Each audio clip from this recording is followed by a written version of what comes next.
Hi, everyone. It's me, Krylios, Team Rayceen Productions, MC and producer. And thank you so much for joining us for this month's edition of DC Queer Flix, featuring the Nigerian LGBTQ documentary, Defiance, Voices of a New Generation. Please join the Twitter hashtag DC Queer Flix to get in on the Twitter chat. And we also want to encourage viewers to post in the comments right below here in YouTube. Now, I have the pleasure of introducing filmmaker Harry Itie. Thanks for being with us. Tell me about yourself, Harry. Thank you for having me. Hello, everyone. My name is Harry Itie. I'm a Nigerian journalist and also the founder of the Rustin Times, and I'm the director of Defiance, Voices of a New Generation.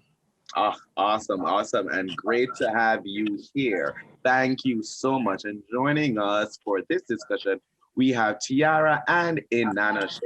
Now, Tiara, go ahead and introduce yourself, and then Innanoshe will take it right afterwards. Awesome. Hey, everyone. My name is Tiara. I go by she, him, and her pronouns, and I'm a transgender woman from Zimbabwe, currently living in the DMV area. And I am with an organization called BLMP, which stands for Black LGBTQIA plus Migrant Project, where we do advocacy specifically for Black LGBTQ migrants. And within that work, I work in the capacity of a Fierce Freedom School manager, which is an online school that teaches Black trans women and femmes how to do organizing. Awesome. It's certainly hard to beat that or compare, but my name is Innanoshe, and I am a Nigerian-born writer and editor. Also dabble here and there in LGBTQ activism, and I'm glad to be here. Awesome.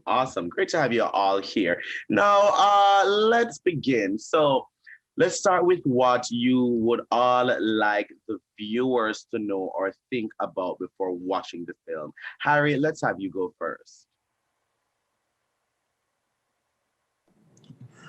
I think before people start to watch Defiance, I really want them to understand that this is coming from a place of bravery.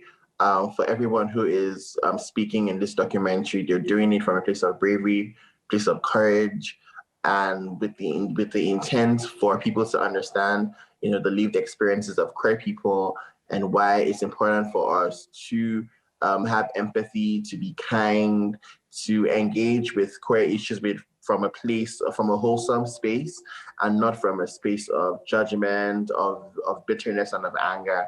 I want people to know that when they watch the film, the intention is for you to understand that queer people are going through it, and that despite going through it, they're still defiant, still resilient, and just to understand what the life and lived experiences of queer Nigerians is about. Tiara, what about you? What would you like viewers to know or think, or what do you want them to go into this film? What's the mindset they should go into this film with? Definitely for me, I think if you are part of the LGBTQ community, I want you to go into this documentary knowing that it's going to be very affirming, right? Because most of the times as LGBTQ people, specifically from Africa, we have a tendency of feeling like these experiences, I'm the only person who's going through it. So through watching this, you're going to hear so many stories that mirror your own experiences. And it's very affirming to just know that, okay, I'm not going through this by myself. And for those people who will be watching who are not necessarily from the LGBTQ community, all I ask for is just be open-minded, because you're going to learn new things. And if you've always been questioning certain things about the LGBTQ community, this is very, very information. Like, it gives you all the knowledge and answers so many questions that you've ever had about the community. Great stuff. What about you, Innanoshe? To piggyback off what Harry and Tiara have so eloquently said, I think that it is important to also bear in mind that it just did not take courage on the part of certainly Harry and Matthew, Amara, Vincent, and Miriam to and the other contributors really to create this documentary and be a part of it, but that there's also vulnerability involved, because if you are aware, I mean, if you're not aware, it's homosexuality is punishable in Nigeria by up to 14 years in imprisonment. And so, you know, these people have essentially put their lives and their safety on the line for the sake of creating this beautiful work of, you know, a documentary that so, you know, nicely and you know, kindly and you know, powerfully portrays what their lived experiences are as queer people in Nigeria. Certainly, certainly. Now, Tiara, as you stated before, you're originally from Zimbabwe. So talk to me a little bit about your story and compare your experience with that of the experience of the Nigerians in the film.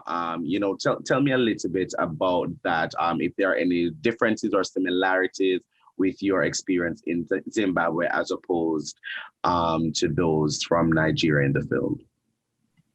Sure. So I drew a lot of similarities, really, right? In the sense that I grew up in the part of Zimbabwe that is considered to be the most dangerous or the most poorest part of, you know, of the ghetto, the most biggest ghetto of Zimbabwe. And I loved how one of the participants talked about how being gay is viewed as for a certain crowd or a certain class of people. So just growing up within that community where you also witness violence and then you happen to be queer in that space, for me, was something that I connected with so much, because you grow up with so much confusion of saying, I know who I am, but there's no language for it, right? Because that's one thing that I also related to when people were talking about, I always knew who I was, but I just didn't have the language for it, right? That brings in the aspect of language access, because I always knew who I was, but I didn't have the language to articulate it, or at least not language that was affirming in my own native language, right? Because all the terms that we hear about are very derogatory, I would yes, you know. So I love that somebody spoke on that sense of saying, you know who you are, but the environment that you are raised in, they will tell you what they will do to you or how things are gonna go. So it's either you get along with it or you don't. And that was pretty much a lot of my experience, knowing that I was trans, but without knowing the language of that it's called being trans. And then having lived a greater part of my life identifying as a gay man. And then when you finally say, oh, actually, I have new language access now. I know how to mirror and express who I am. And then the game just changes, and there's such power that also somebody talked about, the power of just like coming out and living your truth. There's so much freedom in that. So those are all similarities that I drew from the experiences shared. I love it. I love it. And speaking of similarities, you know, I'm not from America originally. I'm from Jamaica as well. And, you know, now I'm living here. Innanoshe, as someone from Nigeria, how relatable are the experiences described in the film? And how different is your life now that you are here? Because I can say my life is much different than it was when I was back in Jamaica. But I'm assuming the same for you, but let me know. Incredibly so. I think, you know, that existential fear that continues to, you know, percolate somewhere in your mind about being found, about being, you know, violated, about being abused, about, you know, those people you care and you care about, you know, really forsaking you for this one thing that you have no control at all over, is something that I think that I instantly recognized and I know that I have struggled with. But also, you know, some of the things that were unspoken, right? Like, I mean, the risk that I know that each and every participant in this project, you know, must have taken, and just to be a part of this, and realizing that their friends will see it and send it to their parents, and their parents will see it and send it to their own parents, who and other, some of their relatives as well will see that, and this will be something that will continue to be used against their immediate family members and so on. The repercussion is really beyond comprehension, but also recognizing that that there is a joy there that they feel, and that it's something that you cannot quench. It's something that you cannot put to rest. It's palpable when they when there are those moments where they burst out laughing and giggling and so on. It's a beautiful thing to see, and here in America, I still meet people who say they're DL. I still meet people who would want to engage, but would prefer to engage under the table. And can I say and for you do you have a certain level of freedom that you feel that you're here now, that you don't feel obliged to engage in something like that, where it's like I'm not trying to be on the down low, like I didn't come here to be on the down low? Is that how you feel? I was going to follow that up with saying that I also recognize that I do possess an immense amount of privilege because I choose to engage with them or not. And more often than not, I do not. Except of course, I just want to, for the sake of the moment.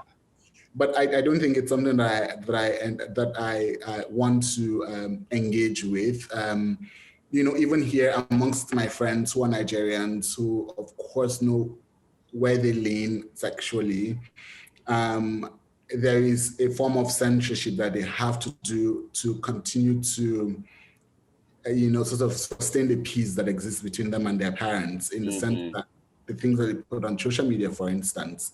Whereas I have some liberty because my parents know, sadly, as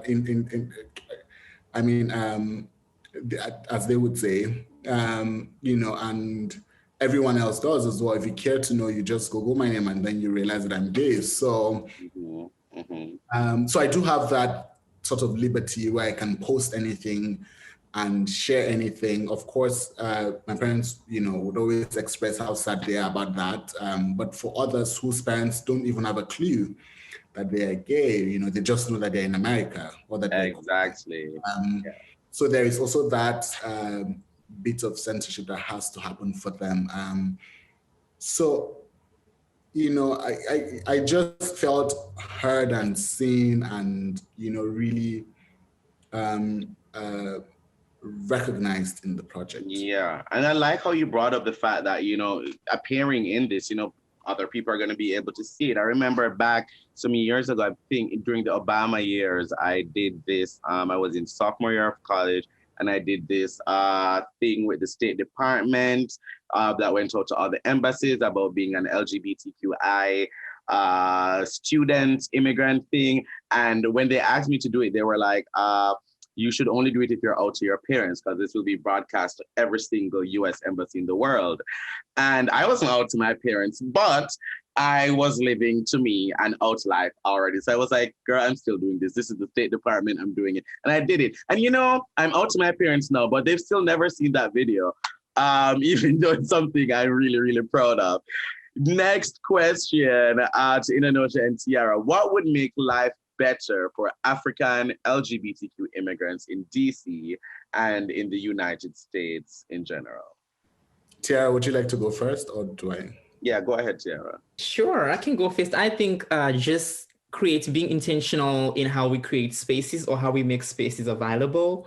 And when those spaces are available, I would really, really love to see those places be like very safe spaces that celebrate the full being of someone. Mm-hmm. And I raise that because I've noticed like there's a huge trend within the queer community when it comes to for the most part, it's towards Africans and Caribbean folks. There's this romanticism of like oh, they're sexually it's gonna go a certain way. But when it comes to relating to the issues of people are facing deportation, right? Queer people are being deported and being sent back to countries that they ran away from fearing persecution. Nobody wants to join in that struggle and say, okay, let's advocate for people not to be deported. Let's advocate for people not to be, held for long periods of time in immigration detention centers, which is a fight that we are fighting every day. Nobody relates to that struggle. Nobody wants to be part of it. But when it comes to there's something that's gonna be exposing queer bodies, Africans and Caribbean people, they are the go-to people, like, oh, we have this event, can you come and do this? Like, oh, so my body is nice to look at and for your pleasure, but my well-being is not. So that's a question that I'm constantly having in so many spaces that are available or that are not as readily available. So making those spaces fully intentional to say, if you are going to call me into your space, make sure you care about my well-being, you care about my immigration status, you care about my healthcare status as much as you love my body to lay down with.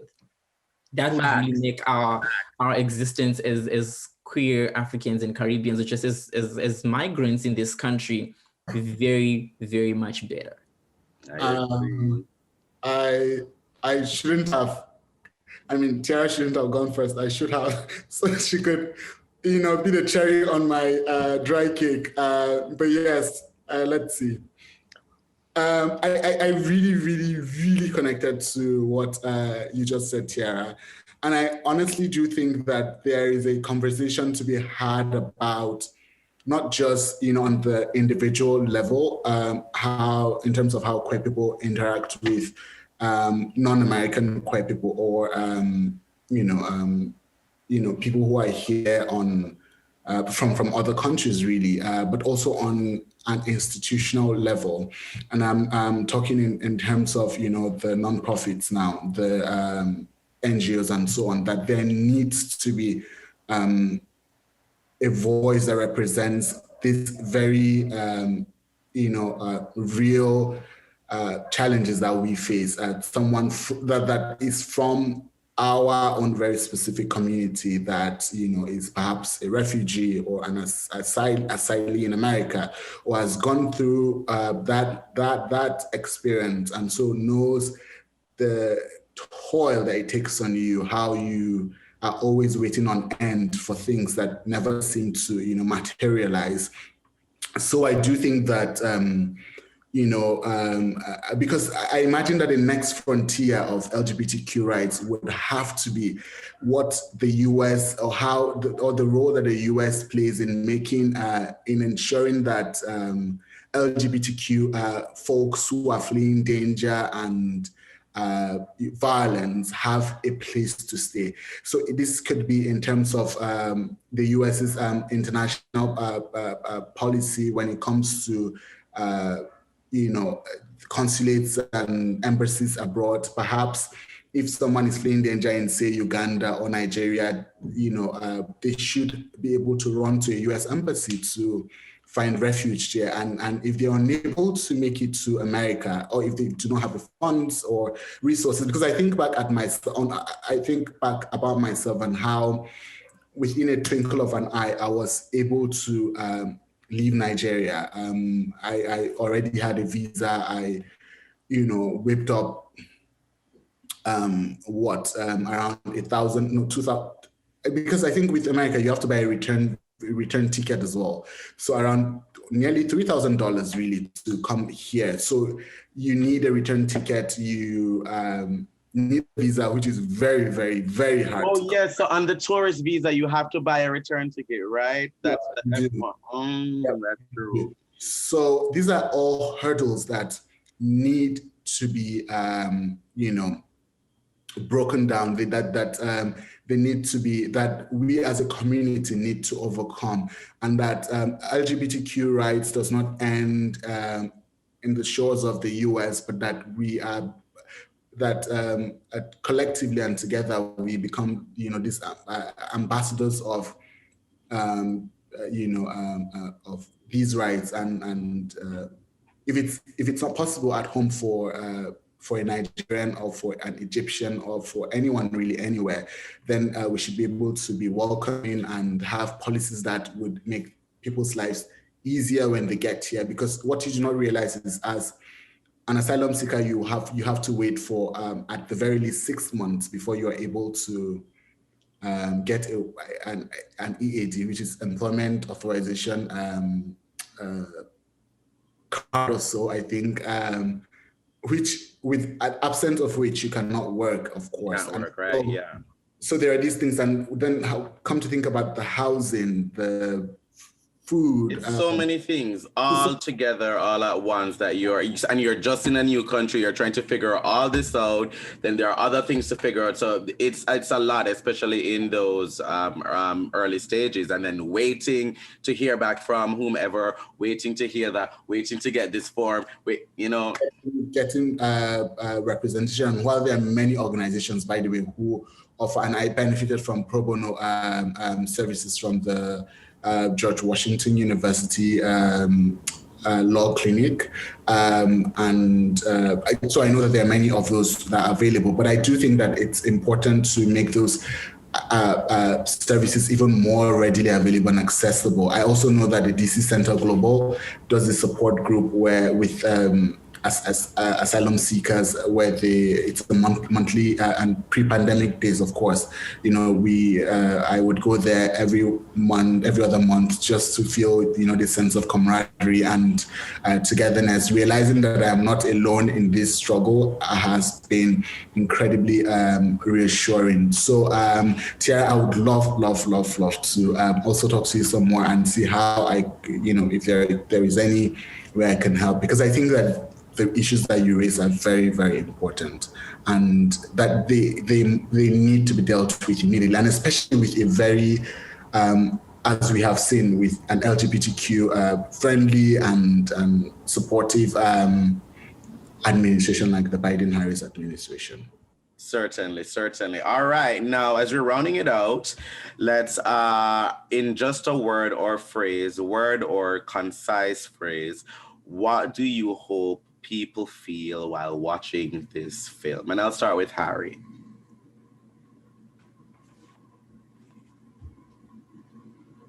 I really want LGBT Africans who watch it to feel hope, to feel seen, to realize that you're not alone, and that there's a community that stands with you and loves you, and just a sense of hope and togetherness. That's what I want them to experience when they watch it. Love it. Innanoshe?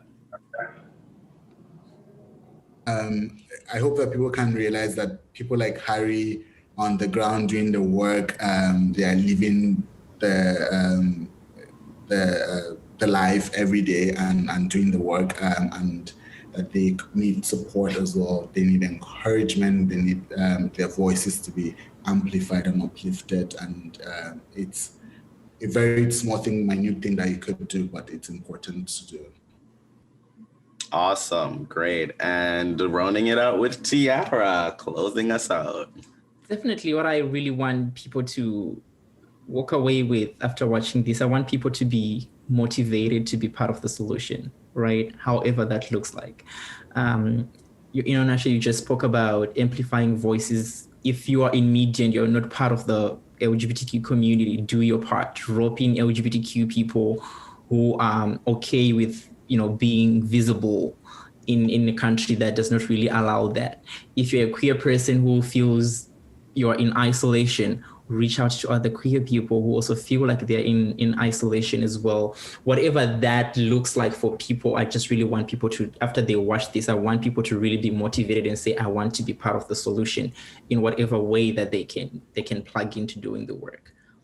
Awesome. Well, thank you all for joining me today. It has certainly been an immense pleasure to have you all joining us. So great. Viewers, please check out the links and the other information in the description below. And follow us on social media. And check out the Rustin Times online, and please click on that subscribe button right down there for the Team Rayceen YouTube channel. Now, viewers, please click the link in the description to start watching the film and use hashtag DC Queer Flix to participate in the Twitter chat. After the film, return to our playlist to watch our second panel, which will include Harry, 2 other cast members, and co-moderator Rayceen Pendarvis. See you then.